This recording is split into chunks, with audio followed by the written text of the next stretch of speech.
भारत में लगभग 7 करोड़ मधुमेह रोगी हैं और 8 करोड़ इसके मुहाने पर हैं। इन चिंताजनक आंकड़ों के बीच अच्छी खबर यह है कि जिन कम उम्र के लोगों में अभी इसकी शुरुआत हुई है, उन्हें दिनचर्या में बदलाव और थोड़े उपचार के बाद मधुमेह से छुटकारा मिल सकता है। एक शोध के मुताबिक सर्वाधिक मधुमेह उन्मुख माने जाने वाले भारतीयों में डायबिटीज रिवर्सल यानी मधुमेह का पूरी तरह से खत्म होना देखा गया है। बेंगलुरु के एक अस्पताल में 32 रोगियों के उपचार के आधार पर नतीजा निकाला गया है। इनमें से 68.79% लोग 2 साल के भीतर मधुमेह मुक्त हो गए।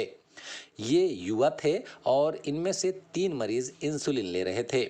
बाकी सभी दवाएं ले रहे थे। 4 मरीजों को सिर्फ गहन जीवन शैली के जरिए उपचार किया गया।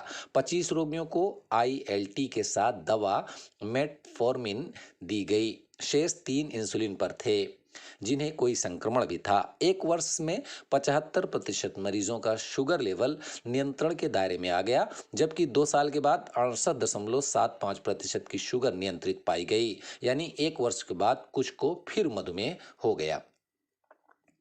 इसमें कम कैलोरी कारगर होती है। रोगी को 1500 किलो कैलोरी प्रतिदिन भोजन दिया जाता है, जबकि स्वस्थ व्यक्ति को 2100 किलो कैलोरी की ज़रूरत होती है। दूसरे रोज़ 1 घंटे तक तेज चलना होता है। इससे यकृत में जमा फैट कम होने लगता है। कोशिकाएं पहले की तरह इंसुलिन पैदा करती हैं, तो वह रक्त में शर्करा को नियंत्रित करने लगती हैं।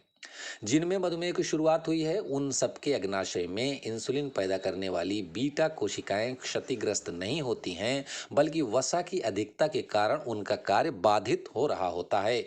ये टाइप 2 मधुमेह का एक बड़ा कारण है। वसा को कम करके इसे दूर किया जा सकता है। ऐसे रोगी दिनचर्या में बदलाव कर ठीक हो सकते हैं।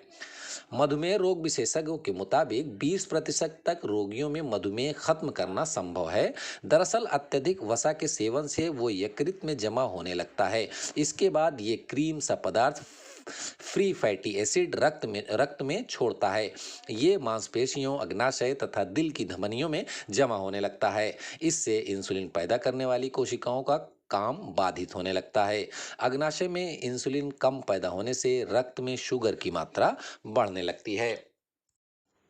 उधर राष्ट्रीय शैक्षिक अनुसंधान और प्रशिक्षण परिषद NCERT ने स्कूली छात्रों के मानसिक स्वास्थ्य का ध्यान रखने के लिए स्कूलों को विशेष दिशा निर्देश जारी किए हैं। सभी स्कूलों में मानसिक स्वास्थ्य सलाहकार पैनल बनाने, मानसिक स्वास्थ्य कार्यक्रम करने और अभिभावकों की मदद से उनकी हालत बेहतर करने को कहा है।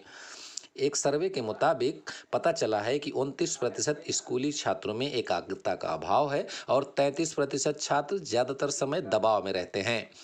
करीब 81% छात्रों में बताया कि पढ़ाई, परीक्षा और परिणाम उनकी चिंता का प्रमुख कारण है। देश के 36 राज्यों और केंद्र शासित प्रदेशों में 3,79,000 से अधिक छात्र छात्राओं के बीच ये सर्वेक्षण किया गया था। इसके बाद ये दिशा निर्देश जारी किए गए।